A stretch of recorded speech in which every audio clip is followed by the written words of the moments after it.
So it's Series 2, Episode 2. In this episode, I talk to Nigel Cliffe from Value Exchange, who shares his LinkedIn tips and tricks together with answering your questions.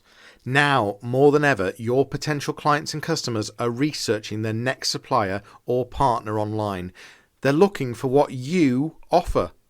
Are you proud of what they'll find? Let's find out. Thanks for being a fab listener. Welcome to the Johnny Ross Audio Experience. I'm Johnny Ross, founder and digital marketing strategist of Fleek Marketing. Each podcast, I'll be bringing you an expert to inspire you, to give you some great business growth takeaways, and to get you thinking about marketing and the bigger picture of how businesses can improve, adapt, and grow. I look forward to sharing this with you on each podcast, so here we go.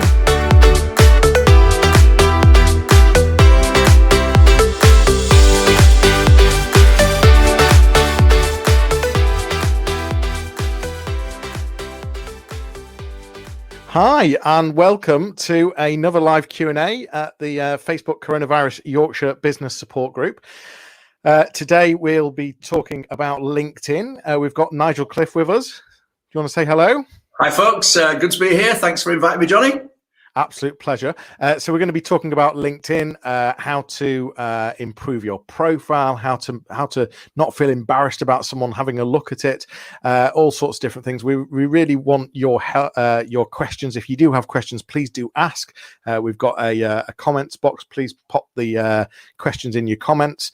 My live Q&A this morning didn't quite work, but I'm hoping this afternoon's does with regard to putting questions in there. We're streaming live on Facebook in the group. We're streaming live in YouTube. If you're watching this on the replay, put hashtag replay because it'll help us understand how people consume this content. Nigel, it'll be good to just hear if you could introduce yourself. Tell us how you've got into this and what you do. Yeah, certainly. Thanks, Johnny. LinkedIn. It's a funny. People used to say to me, "You do what? LinkedIn training? What's that? Is that a thing?" For about 10 years, I've been doing LinkedIn training, and since 2014, pretty much full time. And it started simply initially by helping organisations develop a presence on LinkedIn, sort of on their behalf. Had some early success. People started saying to me, "Can you show us how you do that?" And I put a little deck together, and that worked fine. Before I knew it, I was speaking at events and conferences, and thought, "There's a new business here." So I turned Value Exchange which was originally just a capturing brand for the product, into a business in 2014, and pretty much done it 100% ever since, and absolutely love it. It makes an impact, so that's how I got into it. And what's the thing when you're on LinkedIn, because you're on LinkedIn a lot? I've dragged you over to this, to be in Facebook, and I think you nearly had a bit of a heart attack when I mentioned it. But but when you're on LinkedIn, I'm assuming there's lots of occasions where you're just looking and thinking, there's so much opportunity here, and you're just not taking it. Is that fair to say? All the time. I'm totally frustrated by seeing the quality of people's profiles being poor, or their engagement being technically wrong to maximize the algorithmic potential of what they're doing. And of course, you want to help the world put it all right. Well, that's supposed to have a living for as long as they're not doing. But yeah, there's so few people maximize this platform effectively. It's staggering. But once they do, the light bulb comes on. Such an opportunity. So just to say that if you do put comments, we will show them and ask you questions. So, for example, I've got someone here saying, "Hello, looking forward to learning more." I can see that that's Nick Bradley. If StreamYard hasn't got your permission to show your face and username, it won't. But if you want to put your name and company in the comment, then I'll happily read it out as well. So I assume the first place to start when we're on LinkedIn, Nigel, is the profile. What are the things that we need to be thinking about? What's the what are the common mistakes? What are the common things that you need to put right on people's profiles?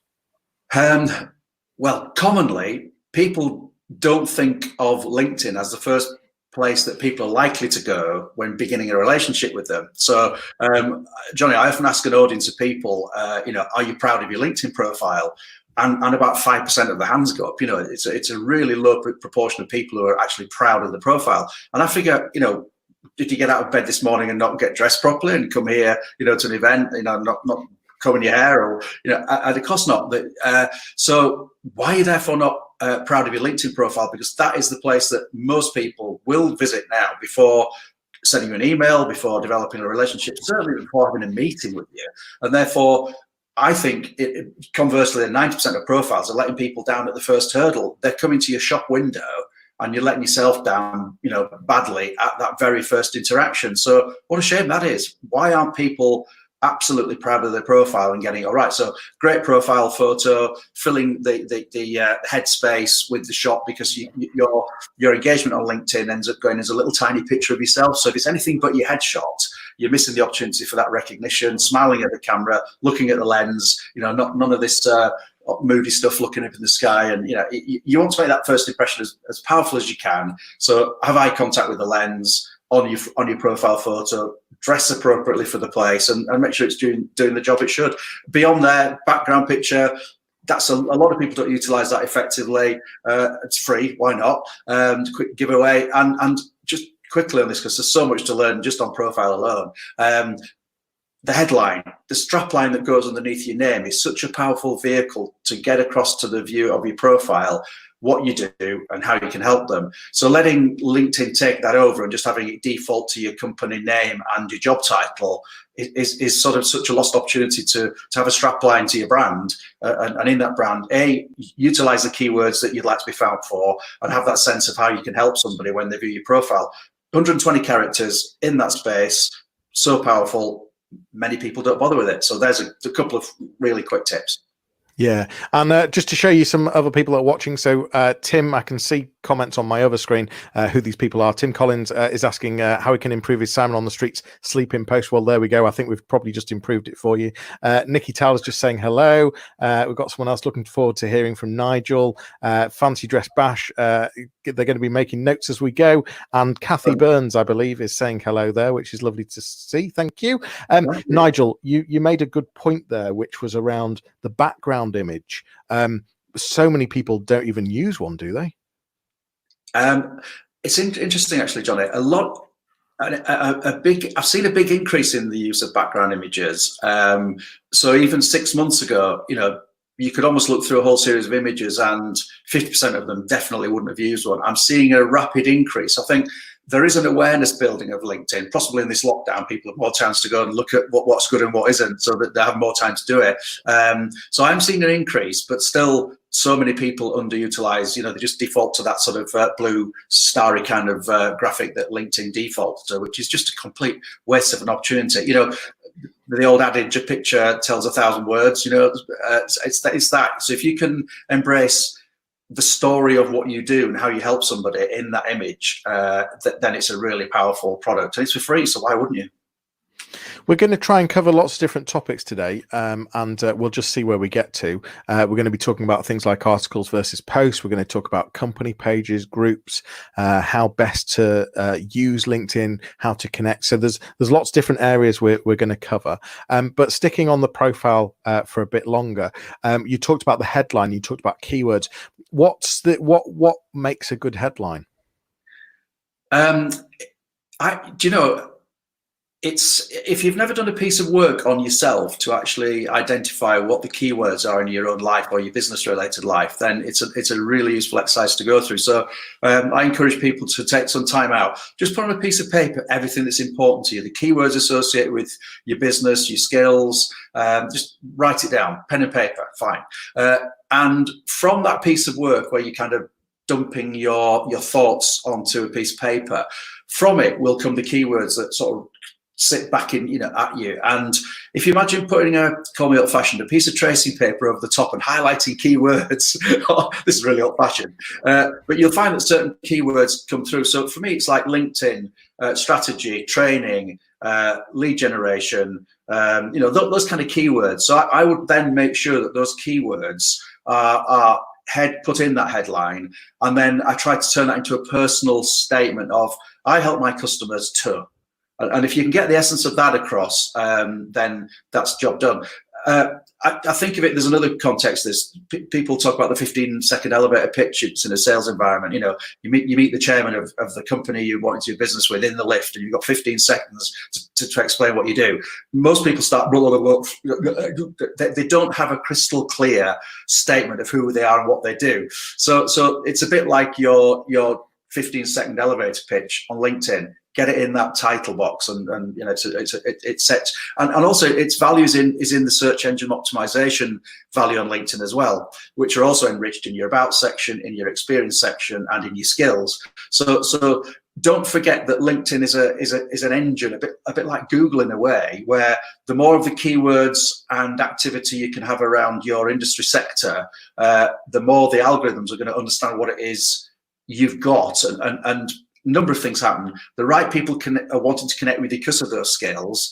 The algorithms are picking you up, presenting content to you in your homepage feed because of the algorithmic attraction to those keywords. So, and most people just completely underutilize, for example, the about section. They just either copy the company webpage content and stick it in there. And it's just such a rich area to explain to an audience that's wanting to know more how you can help them, what you do. So, you've got 2,600 characters in there to tell that story. So you're not short of space. And people say to me, well, Nigel, nobody's going to read it. Well, you're right. 95% of the people who view your profile will not read it. But you know what? The 5% who do want to read it, want to know it, those are going to be your future clients and customers. So why waste an opportunity to match your services to what they're looking for? So that's another feature of improving a LinkedIn profile that many people just don't maximize. Well, so is it the same concept with regard to what you were saying about the headline as the about section, the bio?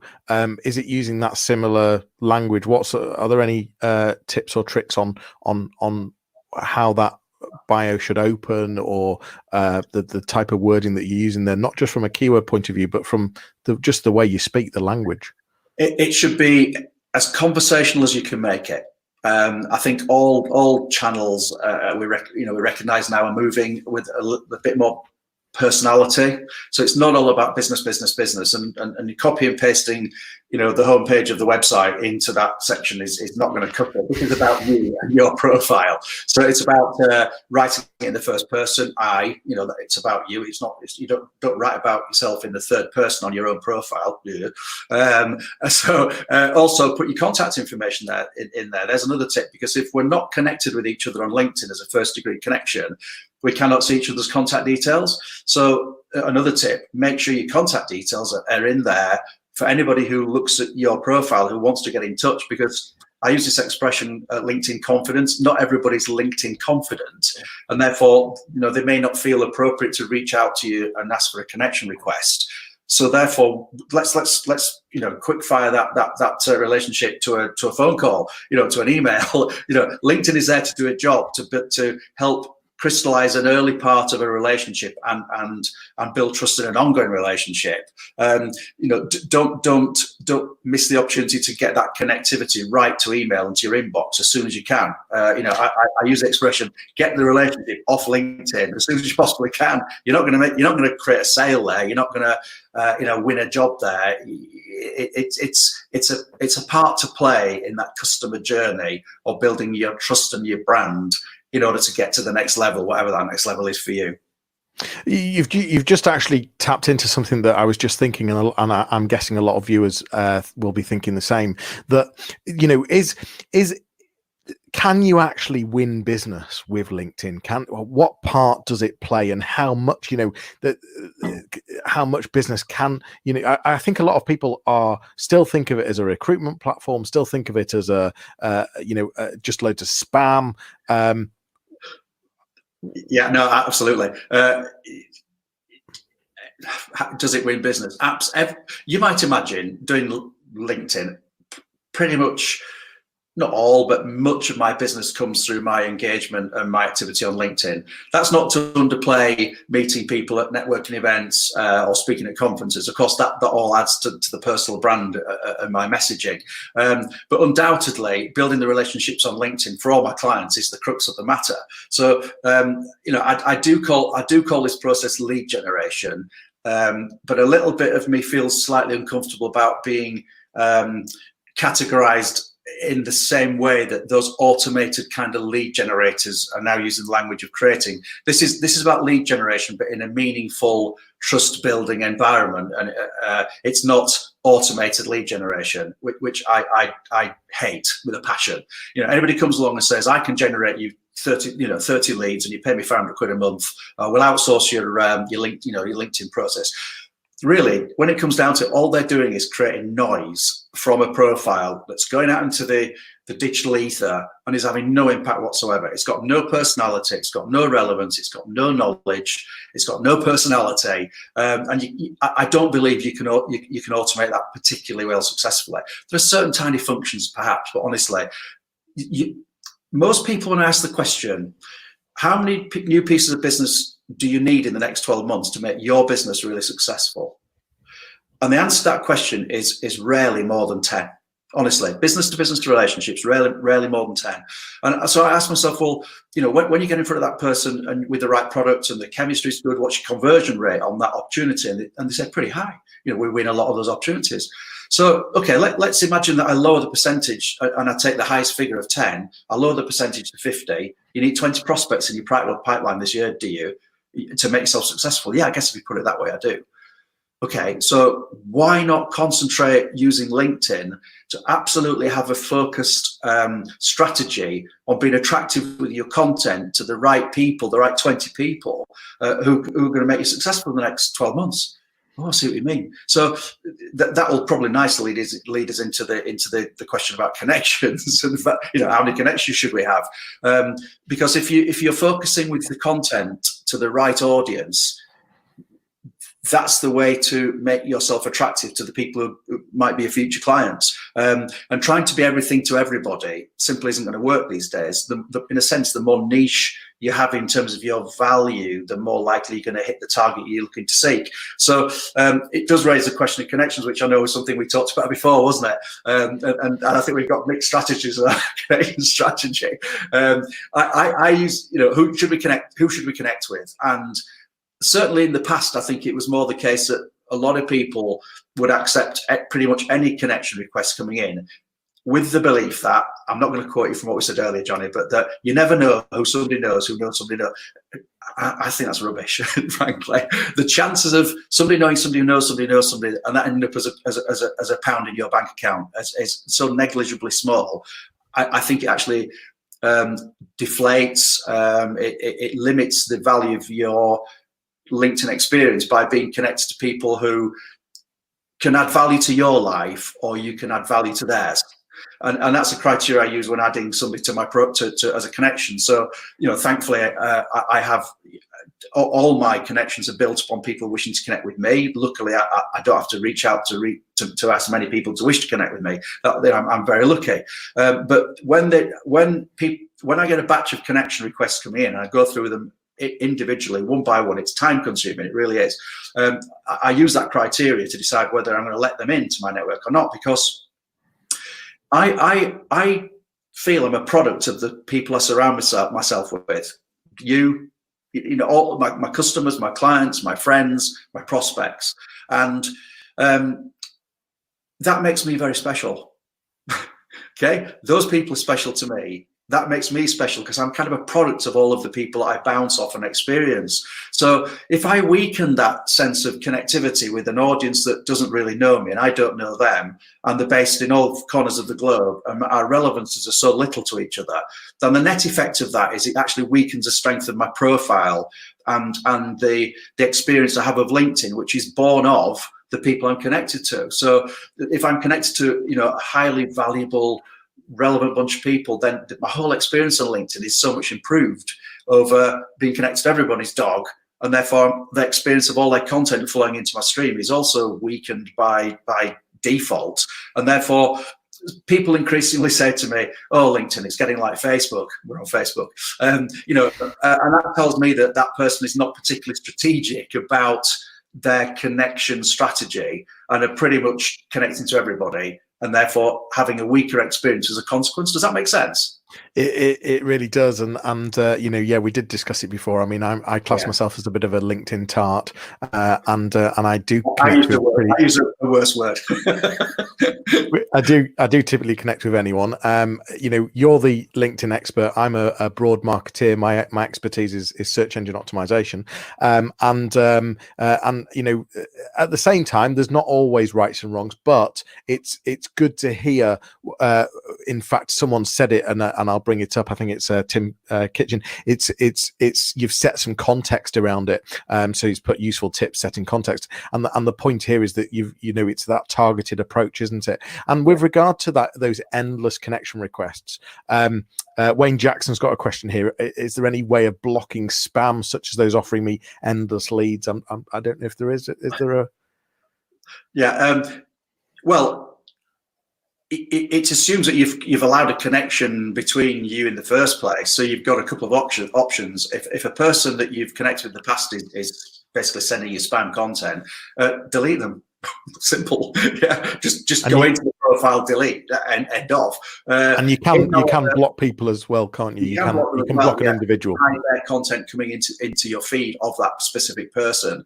So that's not sort of going to the extent of deleting them. It's just blocking them. They don't know that you've blocked them, and they don't know you've deleted them either, unless you make the mistake in the profile visibility of mode of visiting their profile before you delete them. Then you've left kind of a digital signal. You've been to the profile, they happen to go looking back at you because you've looked at them and they can't find you. There's only one net conclusion, that you've deleted them. So just be careful if you're going to go into wholesale culling of your connections mode. Then you turn off the visibility of viewing the profile first, go into culling mode, and then turn it back on afterwards. Because actually remaining visible as leaving a digital footprint on a profile is really important, because it shows interest in the person. And particularly on a free account, you only get to see the last 5 people who viewed you.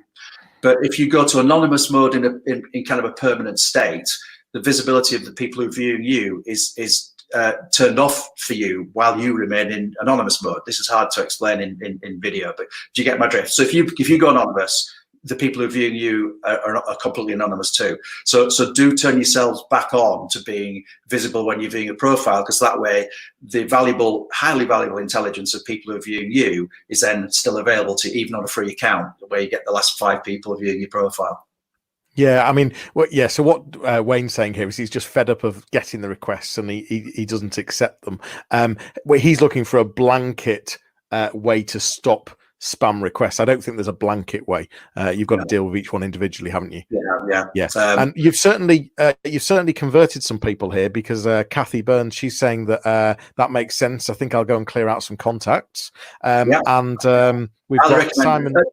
Yeah, just one little thing I'd say on that there is a sense in which everybody's account has an algorithmic intensity by virtue of number of connections. So this is going a little bit deeper on the topic, but if you've only got a few hundred connections, don't start deleting half of them, because you're almost becoming algorithmically too small to have an impact. But if you've got, say, more than 500 connections, and I use that figure not because it stops displaying the number, but just because it seems to make sense to me. If you've got more than 500 connections, then go and clear 50 out. That's fine. But if you've got only a handful of connections, don't start killing them before you've added some more, if that makes sense. It's an algorithmic sort of sense of having some algorithmic attention if you've got several hundred profile connections in the first place. Yeah, and more about culling here. Simon Robertson saying, as a long-standing LinkedIn user, would Nigel advise a cull of contacts who are clearly not active or engaging? I think the answer is you're saying yes. Absolutely. Listen, for I'm an old guy, okay, and I've been on this platform since 2007. It started out in 2002, so I've been here a long time, and I've got something like 4,700 connections. Now, that's an awful lot of connections, but honestly, if I'd have wanted LinkedIn's ceiling of 30,000 connections, I could have had that years ago, but I just say to every audience I've ever met, please connect with me on LinkedIn. So here I am now with 30,000 connections. I can't add any more. I can't possibly know 30,000 people. So the net, for the reasons previously explained, the net value of all that connectivity is probably actually weakening my net presence on LinkedIn. So by limiting and vetting really carefully every single connection that I've ever accepted, I know that the quality of that network is very, very high, and therefore, I've got something really valuable. It's a massive asset, and I treat it like that, with huge respect. I'm only looking at another screen because I've got another screen here. I'm looking for people's names. So Munir has just asked a perfect question because it was my next question. So do you think LinkedIn premium offering is worth it? So my question was around free, paid, upgrades. There's lots of different options. Yeah. What's your thoughts? Okay. Do you need to pay LinkedIn any money to be successful? No. Okay. Straight off the bat, no. But the majority of people who pay for premium, and those who even pay for Sales Navigator, which is sort of the level above, are probably wasting the money. It's like, many of us will drive a vehicle. A Formula One vehicle can do things way beyond our ability to handle. Can I drive a car? I can drive a car. Could I drive a Formula One car? No. So sitting me in the seat of a Formula One vehicle is probably a waste of time. Putting tools around you that you're not maximizing on LinkedIn is probably a waste of time if you're not maximizing what you've got for free. So most people are just underutilizing LinkedIn's free options, and therefore have absolutely no advantage of paying money to LinkedIn for features that don't enhance their experience in any way. The features for you to use and maximize what you can achieve from the platform. If you're not maximizing free, what's the point in paying for something that you're not maximizing either? So having said that, okay, I'm not saying that the upgrades don't have a value. So for instance, I have premium and I have Sales Navigator, albeit I recently decided I'm not going to renew Sales Navigator. What the biggest single advantage I find from premium as an upgrade is the long-term ability to see all the people that have viewed my profile. So if I've mentioned it before, on a free account, you get to see the last 5 people. On a premium account, you can see the last number of people who viewed your profile in the last 90 days. So I can now relax. I don't need to be jumping on LinkedIn every day to see who the last 5 people were before they disappear off the feed.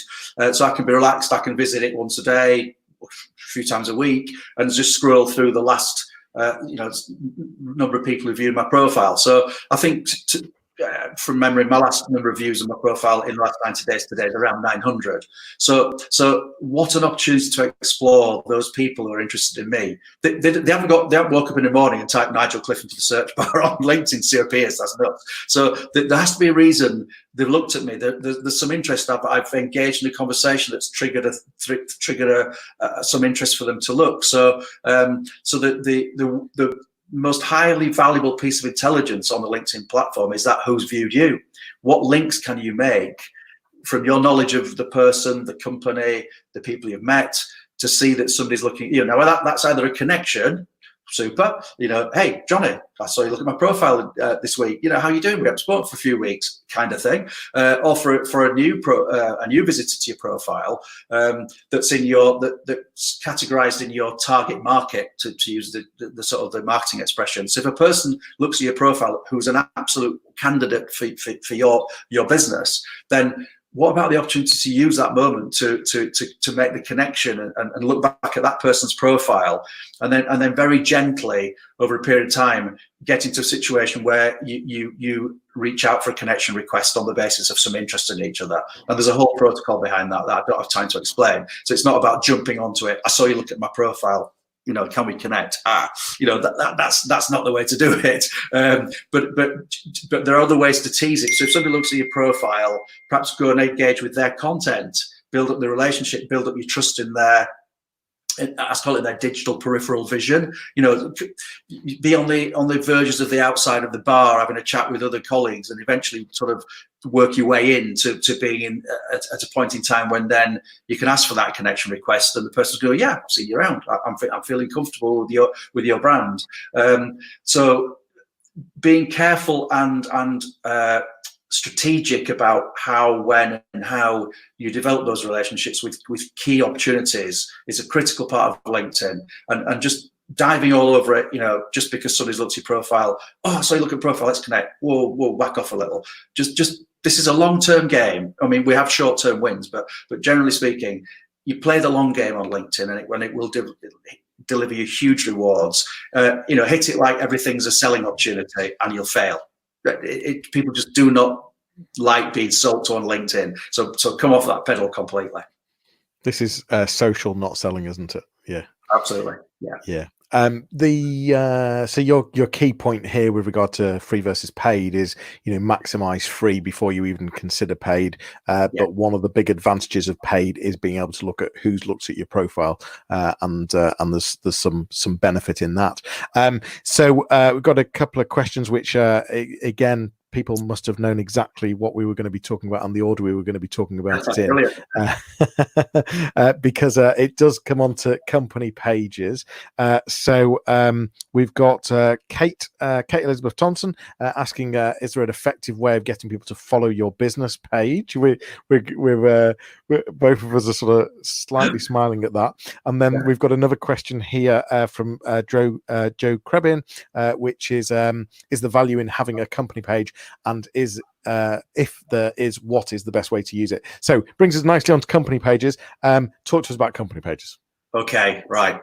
I love talking about this subject more than any other, because it's one topic which people are getting wrong all over the place. We engage with each other on LinkedIn. Okay, we have relationships with connections, people-to-people relationships. Companies on LinkedIn are kind of a third-party object, inanimate object. You can't have a conversation with a company. It doesn't work. So let me tell you, anybody out there who's thinking that the strategy of connecting and trying to build influence through the company page is a thing, forget it. It doesn't work. It's a complete and utter waste of time. All right? I'm just saying it as it is. Go research it. Go and look at anybody's company page and go down to the reactions and comments and engagement with that company post, and you'll find it's almost zero. Won't mention names. I was with a company. I could pick any company. Literally, I could go to any company page and analyze their posting of content over the last 6 months. And without exaggeration, I could put a full stop on a single post on a page and do nothing else, and get more interaction on a full stop than ever a company does with its company page content. So it doesn't work. Why is it? Let me explain why. You first of all don't know who your company page followers are. Unlike we know our connections, we don't know our company page followers. Usually it's a very small number of people. Company page content rarely gets posted as material that ends up in your feed on a LinkedIn post anyway. And why is that? Why would that be? Because they want to charge you for the privilege of putting your content as promoted content in front of an audience. So why are they going to give you that privilege for free? So honestly, company page content does not work in terms of an engagement vehicle. Engagement and opportunity comes from us sharing, communicating on LinkedIn as individuals. So in answer to the question, well, why do we bother with a company page? Yes, it's absolutely important to have a company page, if for no other reason than it does sort of provide additional trust in your personal brand, particularly if you're an individual that works for yourself, for example.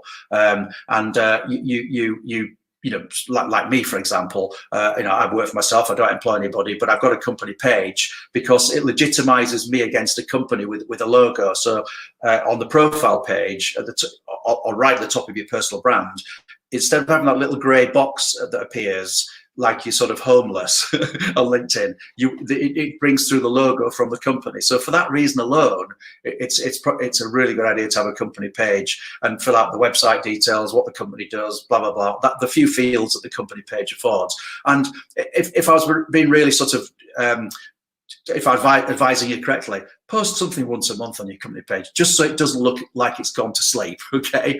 But don't expect engagement from it. That comes from us. Build your brand, build a personal brand, build the ambassadorship of your brand through yourself or the people you employ. Make them the ambassadors of your brand. That way, you've got multiple channels of content generation, whereas the company page just doesn't communicate with anybody. It's not interesting. It's corporate. Nobody's interested in it.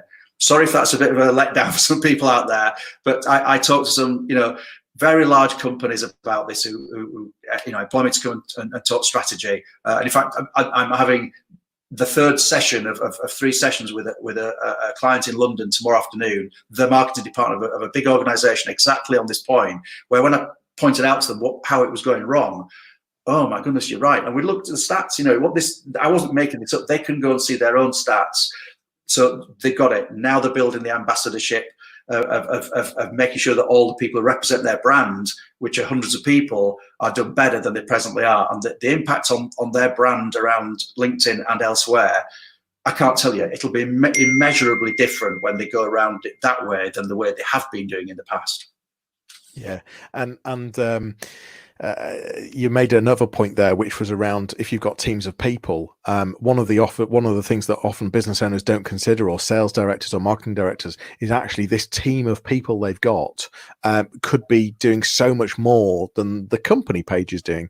And apart from a tiny little bit from my personal point of view, you might get a bit of SEO value having the company page. But I agree, there's no engagement, and it's not the place to be spending your time. Wayne Jackson is agreeing. People buy people. Joe Krebin is saying a relief, Nigel. Not sure what she's exactly referring to there. So I've got another question which I'll come on to in a second. But yeah, that makes perfect sense. And it is about spending more time on your profile than your company page. Okay, we're going to talk about. We've talked about connections. We've talked about who to connect with. Is there anything that we missed on connections with regard to maybe the approach, or with regard, if you wanted to connect with someone, the best approach, or if you were trying to, convert a conversation into something a bit more meaningful? Anything to discuss there? Yeah, sure.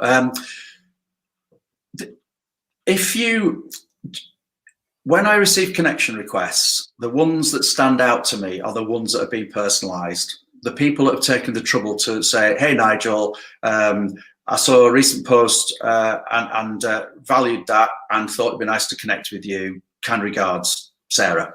Yeah. How nice is that? As opposed to, I want to connect with you on LinkedIn. So this is how many people treat LinkedIn. I want to connect with you on LinkedIn. Oh, okay, connect. End of. What's the point in that? I've now got another connection. What is the point of that? I ask you. So every connection request I make, and I have already said I don't make very many, I always personalize the invitation. Hi, Johnny. I saw you at an event recently. It was lovely to chat with you. I'd be honored to have you as a connection here on LinkedIn. Kind regards, Nigel at Value Exchange, telephone number, email address. Personable. And when you send that sort of request to somebody's inbox, they rarely decline the connection request. So that's just courteous. It's just common sense. You know what? I get frustrated. People get behind a keyboard, as we are now, or on the device, and all that etiquette and kindness goes out the window. Somehow we all become 140 characterized. Everything's got to be a snippet.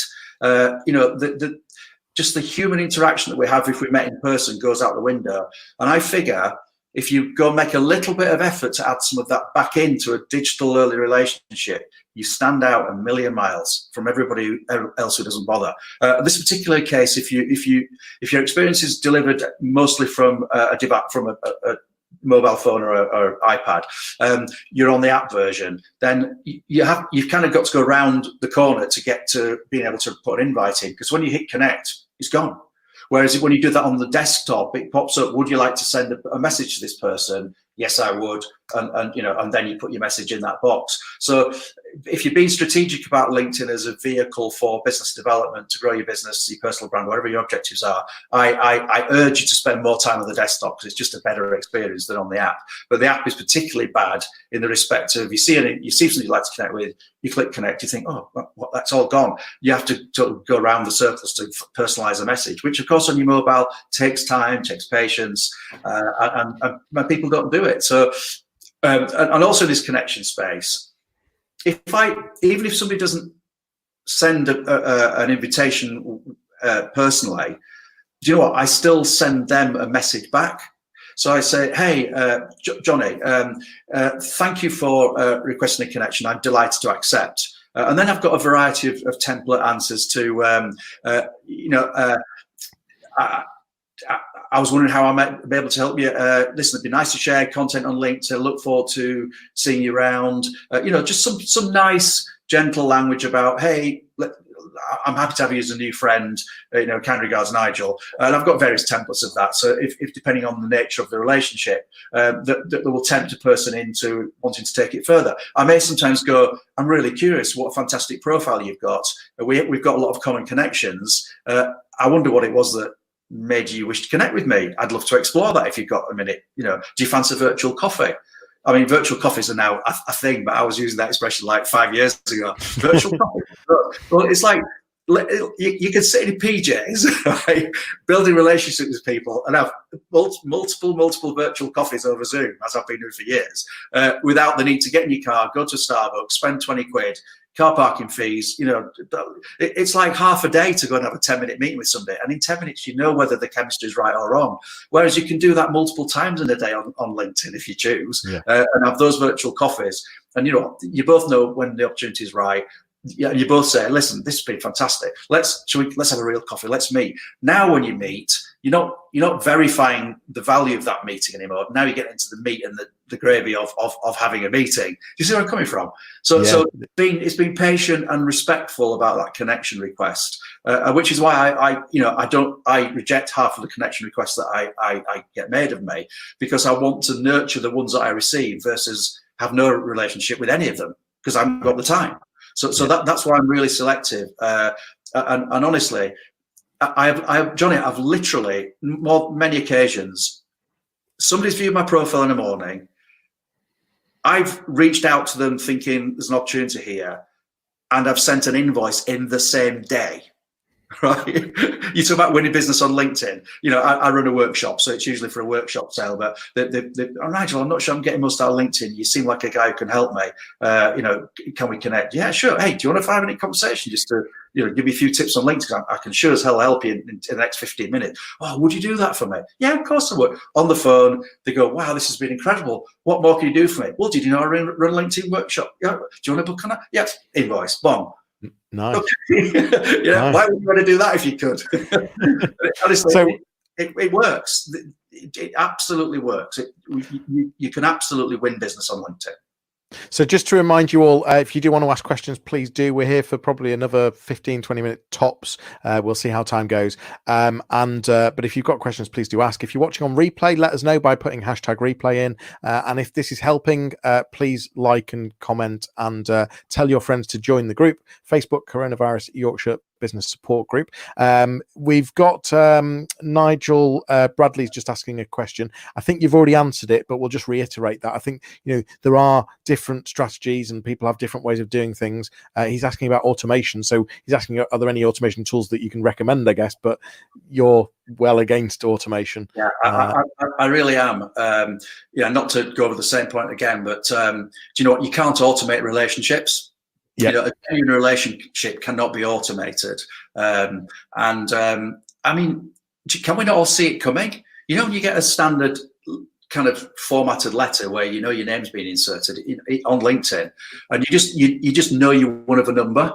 I'm not a number. I'm a person. Talk to me one-on-one, and as soon as I sense automation is in that spirit of trying to connect with me, I'm out of here. I don't want to be another number in your database, pal. Yeah? I want to be a relationship, and if we're going to have a relationship, then let's develop that. You talk about very targeted approaches, targeted relationships. Is the way you see LinkedIn, is it more for business to business and businesses that have a small number of clients, or do you see opportunity in LinkedIn for even consumer products and a much bigger scope, or does that not make any difference? No, I think there is a big difference, to be honest. I concentrate on what I call business to business relationships on LinkedIn. So I genuinely don't think that LinkedIn is a platform for consumer based products.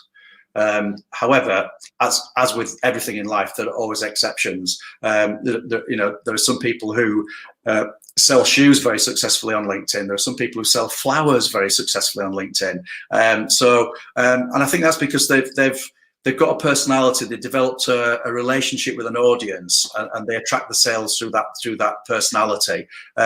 So as ever, there are exceptions. But you say, is it for big, small businesses?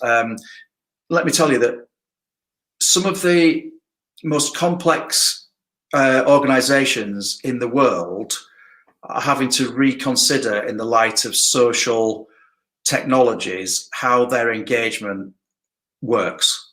So some of the businesses and establishments that I work with are very locked down to communicating at all. So how do they operate in a world where new employees are coming into their business or into their organization who've got a digital presence? I mean, do they lock themselves out of that? No, they can't. They can't. So these are people with a digital footprint in the world.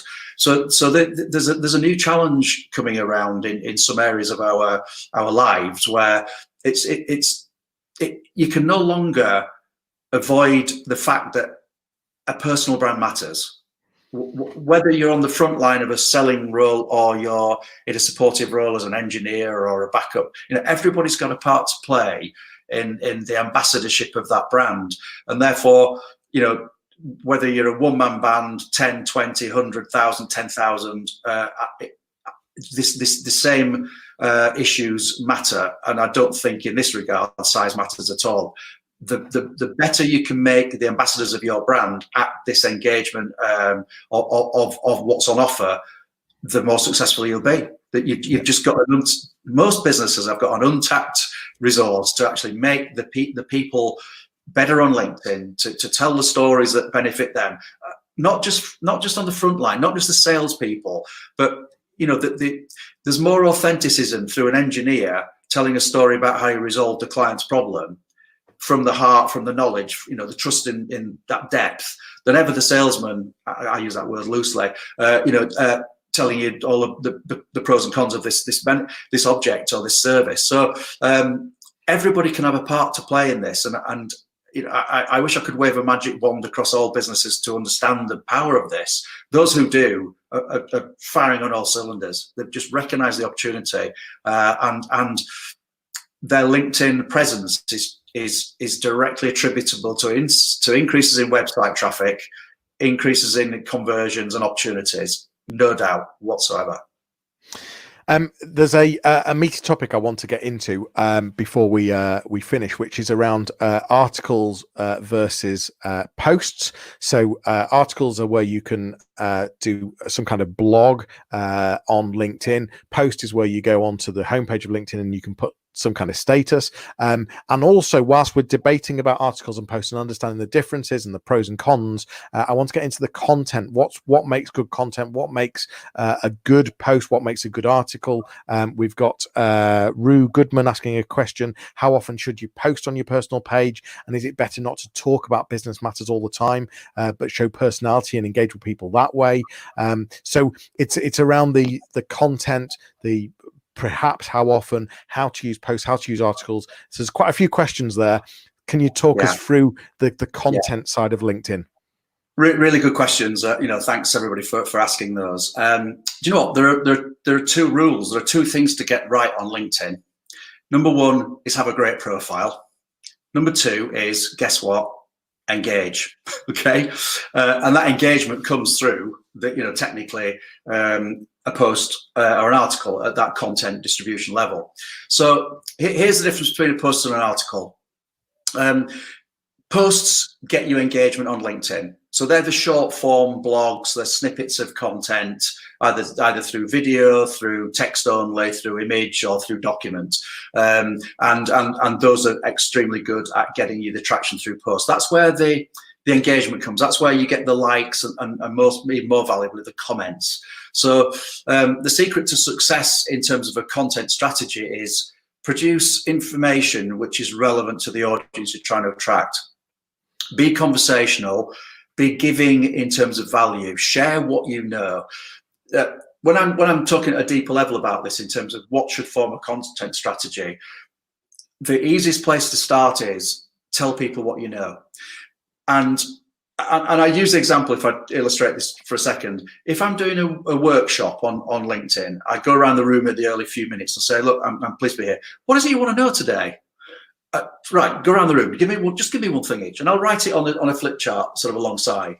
And I later on, when reflecting on this topic of content strategy, I say, what do you think you should? Where do you think your content strategy should start, folks? Looking at them back in the room. This is sort of half a day on. And I go, no idea. Don't know where to start on content. I'll tell you. What about starting there? And they go, where? That flip chart. What do you mean? Well, that's what you came into the room wanting to know. Do you think that's the first time I've written those questions down on the board, folks? And they go, no, probably not. No, I've written them hundreds, if not thousands of times, but I write them down hundreds of times a year. And I say to them, that is where I start with my content. The things that my audience wants to know is where I start with the content and the understanding, the learning, the giving of knowledge. So, and I said, I'm no different to you, by the way. Just because I'm talking about LinkedIn, and LinkedIn is absolutely no different to any subject. All of us get asked questions by our audiences, by our customers, our prospect customers all the time. If that's what our customers want to know, turn that back into your content strategy. Replay. Do you know what? I've been asked this question 5 times this week. How do you do this on a Mac if you're in IT? How do you fix this plumbing problem if you're, everybody can do it. That's the stuff that people want to know. I'm not an expert in plumbing or in vehicle maintenance or in pensions finance. So if somebody says to me, do I really need to answer simplest questions, Nigel? Don't everybody know that? They don't, because that's not their specialization. So take it back to basics and share knowledge as a part of a strategy. So posts are where you get activity and engagement. So where does an article feature? Well, articles on LinkedIn are a much longer form of content, as you said, Johnny. They're a more in-depth piece of content around a topic. So I figure the value of me producing articles occasionally on LinkedIn is to endorse me as a thought leader in my space. So I look at it this way: if all I ever did was short form posts on LinkedIn, and it was all kind of snippet content, then a visitor to my profile might go, well, it's all very nice, but is there any depth to this guy? It's all tidbits, So if I write occasional articles that go much deeper, for example, into content, which is one of the articles I wrote recently, I say, look, I talk about content a lot, and I can't tell you everything in a post of what I'm thinking around content. So why don't you go to my article and read a really deep, thought through piece of content on actually what does content mean, good content mean on LinkedIn? And the answer to that is in an article. So the value in producing articles is not because you'll get engagement all on them, albeit you do, but the number of views I would get from a piece of article content is in the hundreds. Whereas if I do posts on a regular basis, and I'll talk about frequency in a second, I will get thousands of views and engagement with a post. So you don't get that on articles. So I think it's a balance of having the two. So I will do an article every couple of months, perhaps. I should do more, if I'm honest, but the engagement comes on posts. So I'm in there engaging all the time. And articles are hard to write. They're the deep stuff that they might take me a day plus to write. So I'll be doing that over a period of time. Going back to your specialization, though, Johnny, SEO, content written in an article on LinkedIn also is spidered and botted by Google.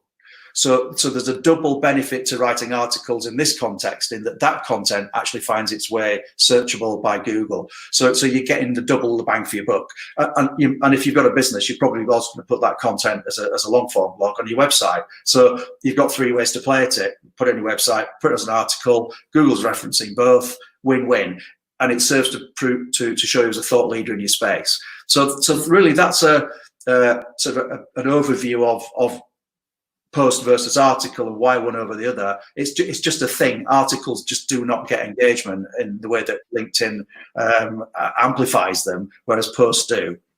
And then just quickly touching on that point of how often. Well, this is a really good question, and I see some people just going mad and posting every day.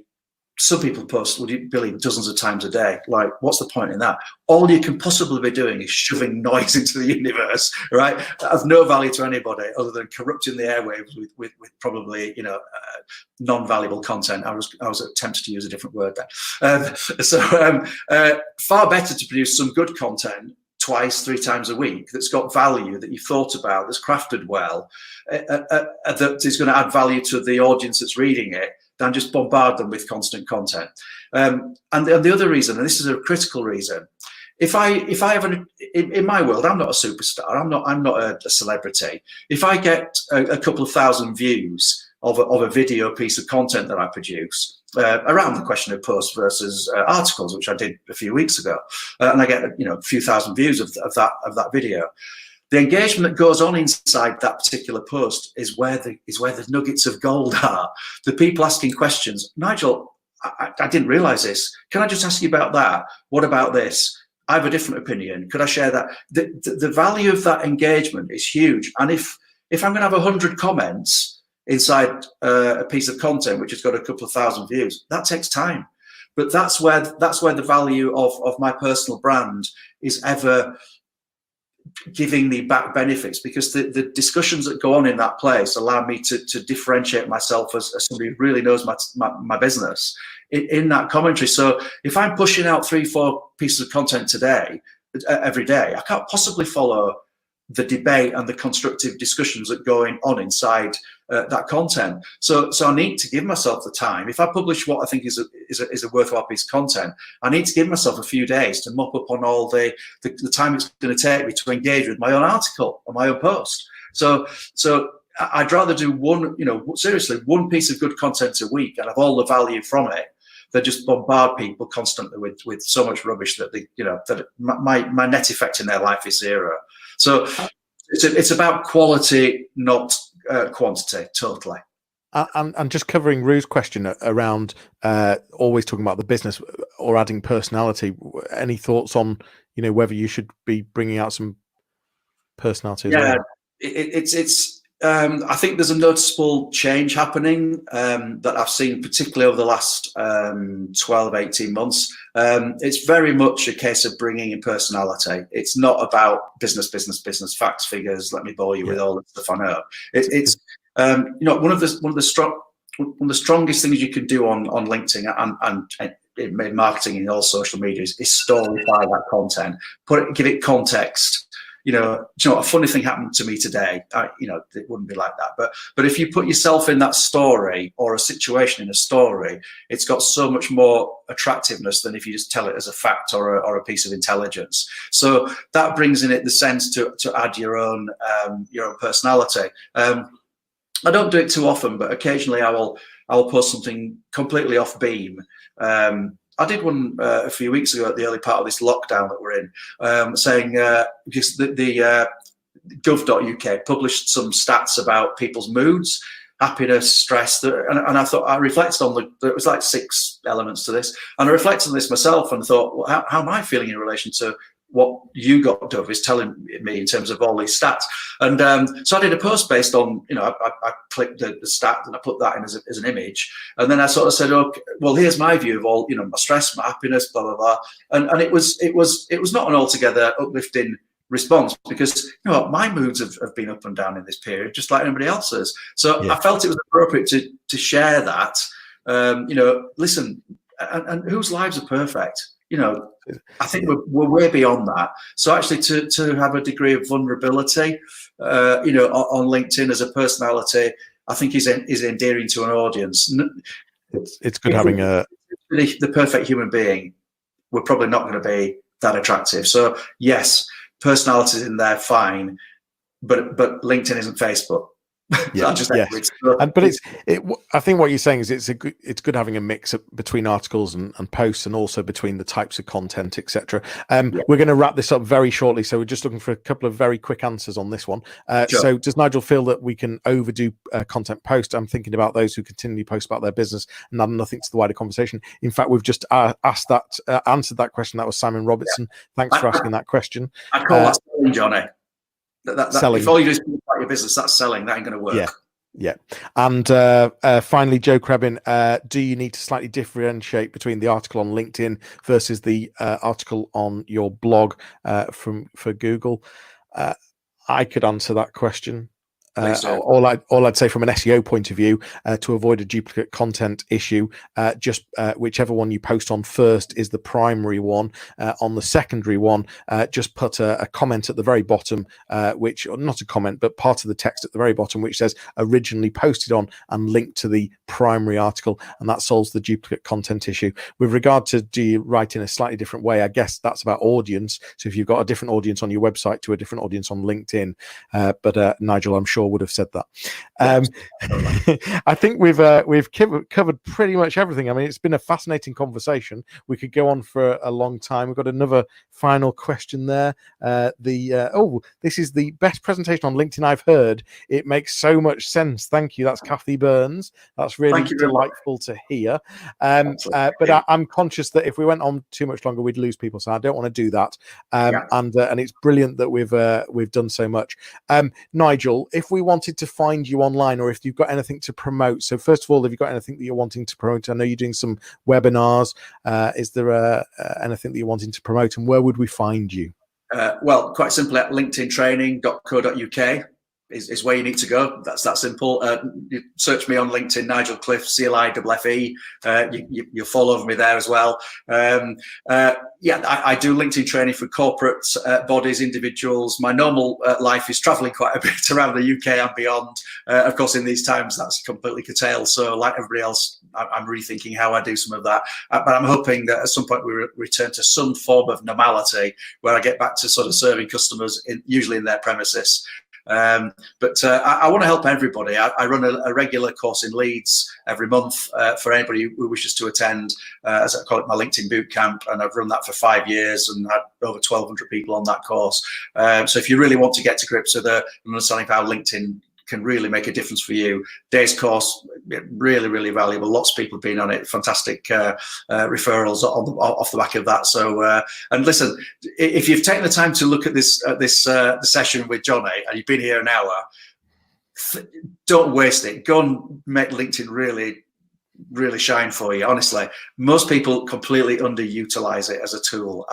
If you get to know it, I guarantee you success on the back of it. I really do. You just got to understand it, have a strategy, have a bit of focus, get to know it, and make your business fly. So true. Thank you very much for this session. It's been really helpful. It's been fantastic. Great sessions. Thank you both. Thank you, guys. Stay safe. Thanks, guys. Many thanks, Johnny and Nigel. Great session. Thank you. Really good. Great. Thank you. Some fantastic comments. Absolutely brilliant. Thank you so much for your time.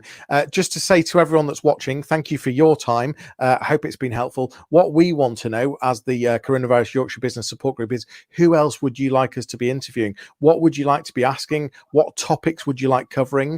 Either drop some comments, send me a direct message, whatever you'd like, but let us know what you'd like to be hearing. Next week, we're doing a live Q&A with an employment lawyer, Paul Grinley from Winston Solicitors. I know my colleague Nikki Towler is going to be doing an interview with Leeds micro businesses for the Leeds City Council is going to be coming on to talk about micro businesses and how they're supporting them. Nigel, thank you once again for coming on. We really appreciate it. And we will see you all soon. Say bye from Nigel. I'll let Nigel say goodbye. Right, thanks, Alison. It's been a pleasure, and thanks for listening, folks. Appreciate it. And all take care, stay safe, and look after yourselves. You've been listening to the Johnny Ross Audio Experience. Thanks so much for joining me. If you want to continue the conversation, head over to my website, fleek.marketing, or find me on LinkedIn. That's all for today. Please subscribe wherever you listen to podcasts, tag me in your social media posts, and please leave me a review on iTunes. It will make a huge difference for me. I will see you soon.